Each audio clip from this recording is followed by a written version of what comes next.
How far would you go if you have a passion for travel? Perhaps you travel to different places in your country. You'd also travel to destinations in other countries if you're more passionate. But today, I'll talk to someone who has taken her passion for traveling to a whole new level. She has walked around the world alone. Her epic journey lasted for around 6.5 years. During this period, she has traveled across 14 countries and several islands on 4 continents, covering over 20,000 miles. From New Zealand to Italy to Vietnam, she has traversed deserts, mountains, cities, and villages. But she didn't walk around the world to set a world record. It was a journey of self discovery. In her own words, the journey was more like an experiment of living on less, trying to give more, relishing solitude while immersing into the world. She faced many challenges during her journey. She suffered heat stroke in Australia, dengue in Vietnam, and also sexual assault inside her tent in Mongolia. But despite everything, she continued her journey. She also collected donations for NGOs such as Verb and her Future Coalition that focus on supporting girls and young women during her journey. This is the story of Angela Maxwell, and today I will talk to her about why and how she walked around the world. Angela, a very warm welcome to the program. Oh, thank you, Mahmoud. I so appreciate you inviting me. Great to be here with you. Yep, okay, thanks. Great. Now, let's travel back in time. You are in your early 30s and you're working as a life coach and a business consultant before starting your journey. You're also in a relationship, but still you are not fully satisfied with your life. But considering your life situation at the time, the majority people would think you had a good and well composed life. So, what sparked the feeling or realization in you that you are not completely satisfied with your life and that you needed more? Yeah, great. It is going back in time. Yeah, it was Yeah. May 2nd, 2014. But that, of course, was about 8 months after I had already decided, I think I'm going to do this crazy idea. And I think it's a great question to kind of ask about that satisfaction because, there is kind of, I think it's a societal view, but I think because we are more of an interconnected global community more than we ever have been before, we do have these standards when you make it to a success or you're a functioning adult. You've got a career, you're stable, maybe you have a relationship if that's what you want. Maybe you start a family, maybe you have a career where or a job where you're kind of feeling like you're going somewhere. But those aren't the things that I think bring that inner happiness, right? And so I wasn't, and I think this is important to say, I wasn't unhappy. I wasn't even aware that I was fully dissatisfied in some way. But when this idea came, it was so compelling. It became blinding. I was devouring books on, different autobiographies and adventures.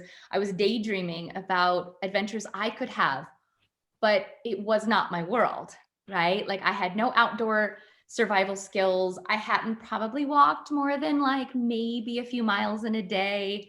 And so it was a kind of outrageous idea, but there was something that I knew that in doing this, I was going to discover more parts of myself in the sense that I was going to let go of everything, my job, like my career, the relationship I had, who I was even, who I built myself up to be, as a teenager, but particularly in my 20s and so on. So to go on this journey, I knew I had to let go of everything about who I was. And I think that's the real adventure. And it doesn't mean, it's not about how far I walked. It's really kind of about what I learned about myself. And I think that's what was the impetus, was I want to know more about myself and how I interact with the world. Yeah, okay, great. So the question is, why did you decide to walk around the world? I mean, you could have traveled across America, which is a huge country, and also your motherland. You could have backpacked across Europe, which is something many travelers choose to do. But you took your adventure to a whole new level. And not many seasoned travelers, I think, would even attempt that. So why is that? Like, why walking around the world?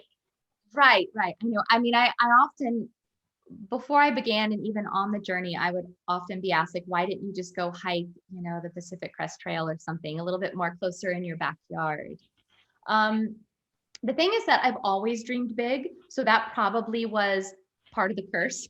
But I've always dreamed big, and it kind of, the whole idea came to me like that. It wasn't that I want to leave behind bills. It wasn't that I want to leave debt behind or some unhappy part of my life. It was really that I felt compelled. I would even call it a spiritual calling. I mean, I just felt like I was born to do this. I have to go do this. This is going to be a great adventure.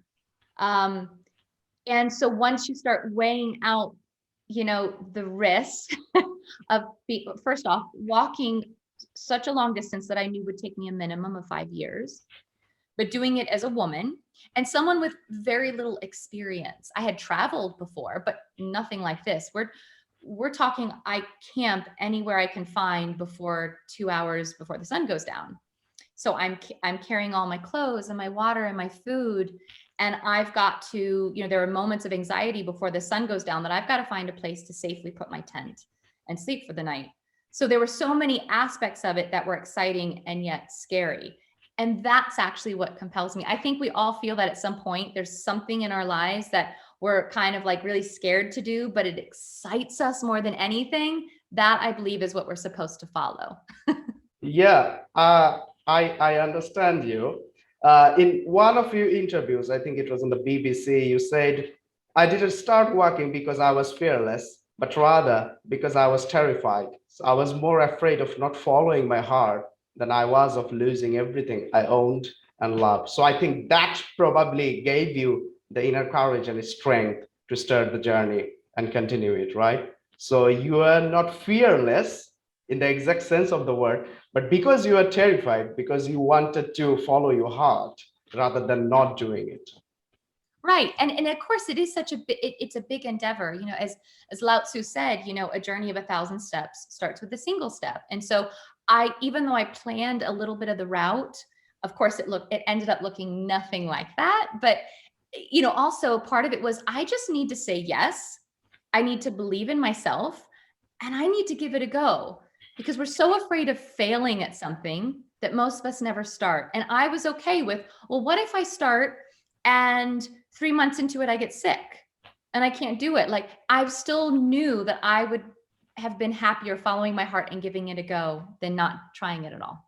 Yep, I understand. Thanks. So you gave up your life coaching career to embrace a career that included a grand adventure full of risk, uncertainty, and hardships. You sold all your possessions and you also left your near and dear ones behind. So, how difficult was it to make those decisions, those significant decisions? Well, I mean, it's definitely, I would call it like a identity crisis. I mean, to do this the way that I wanted to do it was I didn't want to maintain an apartment and rent it out or keep a car and and then keep all these boxes of belongings. I think I knew that because I was looking at least 5 years in terms of kind of the route and the slow pace that I wanted, I had to let go of everything and to let go of, a business I had worked up for a few years and I had clients that I loved that were pretty much like friends. I mean, to let go of all of that, in the beginning stage, it didn't seem so painful, but probably a few months into it, being in the middle of the outback in the desert of Australia was when it really started to hit me. And you feel completely alone. Oh my gosh, what have I done? Did I make a big mistake? I have nothing. The only thing that I own is what fits onto this little wooden cart that was 2 wheels. It's like a rickshaw. That was my whole world for many years. And it took a little bit, but what I did learn was you can be happy with very little because it's really about what's in your heart. Yeah, exactly. It's all about what you want. It's not about what the world wants you to want. I want to put Yeah. it that way. Yeah, well said. Thanks. So, can you describe a typical day during your journey? Like, I want to know, what do you eat? How far would you walk in a day? How do you choose the walking direction, and where do you stay at night? Yeah. So generally, just kind of geographically, I started really close to the west coast of the US, which was in Bend, Oregon. And I only had about a 2 week walk to get to Portland, where I was going to then fly to Australia. And so I kind of started mapping out how long would it take me, how many miles would I need to walk a day. There are a handful of people who have also attempted to do these really long walks. And I found that on an average, like 12 to 25 miles, if you're hiking, like if you're actually backpacking, or if you're walking a, kind of a straight road, that tended to be the sweet spot. And so I went with about 15 miles an hour. I'm not an hour, 15 miles a A day. day. But I honestly walk about, I'd say 2.5 to 3 miles per hour. And I would do anywhere between that range, around 12 miles to maybe 25 miles. I think I normally averaged around 20 miles a day. Basically, I would wake up and I eat a lot of the same food. I also lived on $5 a day. So it's important to know that everything around my budget, like even, tenting and the food I bought, was around something that would be, very little money. And so I basically in the morning would have some instant coffee and some oatmeal. And then I'd walk all day. I wouldn't really eat anything. And then at night, I would just have like those little 2-minute noodle, packets I could just quickly, boil up. And when it came to camping, I always gave myself about a 2-hour time frame when I knew the sun was going to set, because one of the things that I did was I didn't use light at night. If I'm trying to hide, even if I'm you could feel like you're in the middle of nowhere, but one thing I did learn on this walk is people are everywhere. You would think, the middle of the steppes of Mongolia or the outback, that there's no one around. I would be surprised at how many people would just come out of nowhere. So I don't want to be a glowing orb. It's kind of my safety mechanism, being a woman sleeping in a tent alone. So my thing was I had to find a flat, somewhat hidden spot, sometimes behind bushes. And I had to make my food and eat my meal before the sun went down, because when the sun went down, it was lights out until the sun came up. Yep. Okay. So during your journey, you met various types of people, and they're from different cultures and traditions. They spoke different languages. So I want to know, what did you learn from those intercultural interactions with those people? Yeah. Well, one of the things that I think I kind of intellectually knew but got to really experience is borders don't define us. And even our cultural perspectives, the food we eat, how we dress. Ultimately, I wouldn't know sometimes if I crossed from Belgium into France unless it was a sign in a different language. Or, if I, once I crossed the border, from like Mongolia to Russia or something, you wouldn't know, because people are people. Humans, ultimately, we all want the same things. We want to belong. There's going to be someone who's going to be kind to a stranger. There's going to be someone, who, even if you don't speak the same language, is wanting to learn from you and you learn from them. The other thing I also recognize is that oftentimes through the eyes of locals, and it's something that I think that we have going on throughout the whole world, is adventures and anything from skiing, to even hiking to get the right gear. This is something that comes with someone who is financially privileged. I mean, I understand that, doing what I did, even though I lived on $5 a day, I was making a decision as a free woman to do that. And there are so many people who couldn't afford something like that, or, who don't have the ability to go out and even hike for a day.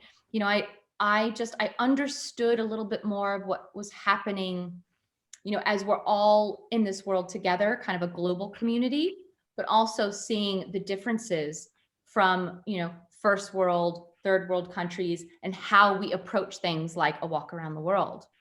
Yeah, and in also one of your another interview, I was reading, you said ultimately everyone wants the same thing. They want connection, they want to be loved, they want to be happy. After you cross over a border, the food, clothing, and language might change, but the essence of what we all want in life doesn't, because we all basically want the same thing. Yes, we do. And we that like I said, the connection. And also I think there's a place that especially what's happening now in the world, we're really seeking that freedom, that ability to voice it, to connect with that. So yeah, yeah. Yeah, exactly. And I also had the same feeling when I lived in Finland for 3 years, because I didn't speak the language and it was my first time abroad.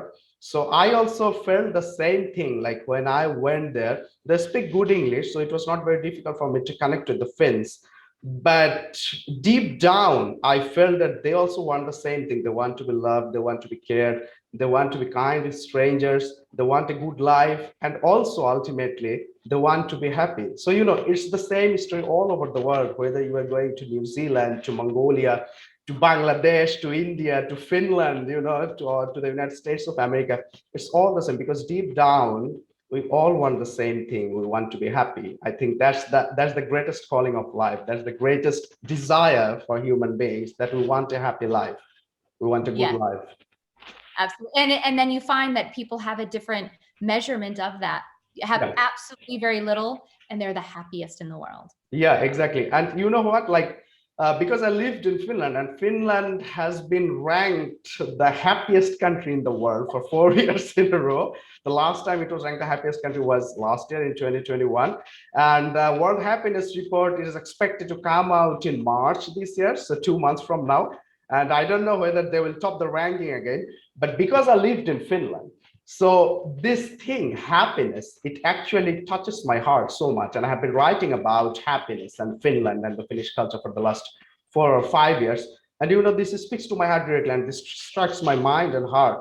And I feel like when I write about happiness, I actually feel happy because I'm writing, even though I'm not a Finn and I don't live in Finland anymore, but still when I write about Finland and when I write about Finnish happiness, I feel happiness. I have that feeling in me. And that also gives me another reason to believe that people deep down are all the same. As you said, like they have different criteria in different countries to measure happiness. But I guess in the very basic level, happiness is all about having a good life, doing what you love, and having the ability to do something that you really want to do in your life, like following your heart, and like pursuing your passion, and pursuing your dream and goals and objectives and desires in life. So these are the stories that touch the people all around the world, no matter where they live, in which continent. Exactly. Exactly. Yeah, I know Finland has been rated. I will be curious. Please email me when it comes out in March. But that. Yeah, exactly. Yeah. Yeah. So and now I want to talk to you about something sensitive. So you had the most horrible experience in Mongolia, where you were sexually assaulted in your tent at night. Well, you could have stopped your adventure there and returned home after the incident, but you choose to move forward and continue your journey. So I want to know specifically what gave you the courage and strength to continue your journey at the defining moment in your life. Yeah. Yeah. I love the way that you asked that question, because it really is ultimately one thing. And it's not an innate courage that I had or anything else.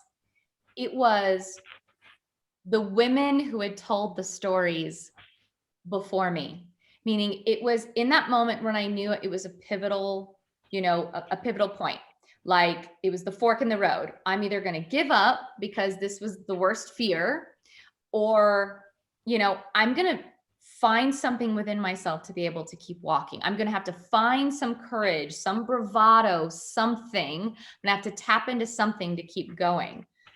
And ultimately, I remember just, sitting in the dark and waiting for the sun to rise and thinking about and tapping into these memories of these women, and some of them girls who had experienced atrocities far worse than me and had these stories of hope and perseverance and happiness.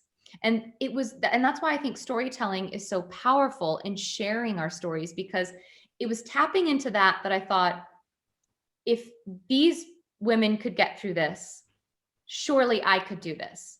And I knew that if I chose to give up, I was letting fear get the best of me. I was letting that my fear that this could happen again. It was done. So it already happened, right? So at this point, it was, how do I find that courage to keep walking? And it ended up surprising me that to tap into that courage was connecting to these other women who had experienced very intense hardships and found that courage and talked about, when we're afraid, to choose courage doesn't mean that the fear goes away, right? And so it's still being able to move forward even while we're a little afraid. And eventually over time, it does start to slough away and we feel a little bit more renewed. So it took that conscious choice to keep walking, even though I was still terrified, traumatized, worried at night. I say for years I didn't sleep, except for one eye and one ear, still open and closed. And, and that's just the way it was. And that was okay, because I felt like I was kind of, in a sense, taking control of my walk and my life in a way that would be a bit more empowering. Yep, thanks. And one of the reasons you went on this grand adventure was to find personal happiness. So my question is, have you found that? Of course. And I wouldn't even say it was the walk itself, but I would say it's the ability, right, to go within myself and find what is it that really does make me happy. Because we know things don't make us happy, but experiences and connections do. And that's what I got to embody on the walk. Yeah, exactly. And also I learned it in Finland, because there's here happens the same as they always say, do not be materialistic, because things do not and will never make you happy, because it's all about the connections. It's all about the experiences that you have in your life that will ultimately lead to happiness. So another question I want to ask, how has your idea of happiness changed before and after the journey? Like before the journey, did you have a different kind of happiness, the idea of happiness in your mind? Well, it's interesting. The idea, I think I always knew things don't make you happy. The idea was there, but I think the real sensation of allowing myself to be happy without things that I was striving for, like, oh, I'd love to have more clients. I want to make more money. I'd like a better car that maybe doesn't break down twice a year. I'd love, so meaning no matter what, even though I thought, well, I'm happy, like I'm optimistic and I feel okay with my life, there was still this kind of climbing sensation, even though I wasn't in the world of trying to get higher up in a job role. There's still the sensation of, your success is to get more, get more, get more, get more. And I think that through the walk, basically, I went from too much stuff as many hikers begin, right? Too much stuff, to paring down. I realized my happiness was growing the more that I got rid of stuff. And so now that it's been, over a year since I finished the world walk, I'm planning kind of another expedition walk that I want to do soon. But, it's been over a year and I've been kind of back at the normalcy of things. I have this place I'm staying in, and now I have this car to get around because I'm in Central Oregon. There's like not buses and trains and stuff. And so, I realize I feel overwhelmed if I even have a box of three boxes of stuff. So, happiness isn't about things, but I find because happiness is about our heart and our connections and feeling good about who we are, like that self-confidence, I also find my happiness grows the less stuff that I have. Yep. And one interesting question that just came to my mind, the rickshaw that you're using during your journey. So you named it Athena. I want to know where it is now. Do you still have it? Oh yes, she's over here. Yeah, because I honestly don't know. I've tried, there were twice on the walk that I tried backpacking. I left the cart behind because I thought it'd be nice to really get really, really wild, just go tromping through the forest kind of things. And I like backpacking, but to really do it the way that I want and to survive, it's a lot of stuff to carry. And I I need my cart. I need Athena to push me. She's, I named it Athena because she's the goddess of war and wisdom. So to me, I thought war as like protection and wisdom. And so I feel like wherever I go on another walking expedition, I need her. So I'm tuning her up as we speak. Thanks. And this is the last question for you. In your TED talk in Edinburgh, you described courage as a verb. Can you explain it further? Why do you see courage as a verb? Yeah. I see it as a verb because it's a choice, and it takes a movement, right? So like it takes a motion, not emotion like a feeling, but it takes a motion. So meaning you can't just sit on the couch or in a chair and be stagnant and choose courage, right? I mean, you can in the sense that if you're going to speak your mind and you've never done that before, right? Like but that's a movement. It's a change in something. And so I say, that TEDx talk I gave, called Courage is a Verb, is because I saw it as, when we're feeling all the fear, which then we filter it through our past experiences, we have the absolute power to choose. Are we going to move in the direction that's going to take some courage, or are we going to stay comfortable and stagnant? And what I find that's really interesting around that concept is also that most of the time, we find that people around us encourage us to stay safe. They encourage us to stay, they don't say stagnant, but in a sense, they encourage us. And so it takes even more courage when, like when everyone around me was saying, Angela, it's crazy for you to go walking around the world. You don't even hike very much, to not let them help me decide who I am and what I'm going to do. And so I feel like at any given point, courage is a verb because we are always on a daily basis choosing what we feel in our hearts to know to be true, even if it means going against the grain, what everyone else thinks, or facing our fears and continue to move forward. Yeah, exactly. And as you said, like, because our near and dear ones, our loved ones, they sometimes they want to hold us back. And I think that also comes from the feeling that they have for us, like the feeling of caring, because they don't want to see that we are in trouble, or we are in problems, or we run into something undesirable. Because, I mean, because they love us, so they are close to us, they don't want to see that we are harmed or we are in trouble in any way. So that also explains why they say, hey, don't go on this adventure, because you might be, well, you will be in big trouble, because if you're walking around the world, there are bigger possibilities that you will be in trouble. So I think that's also the reason.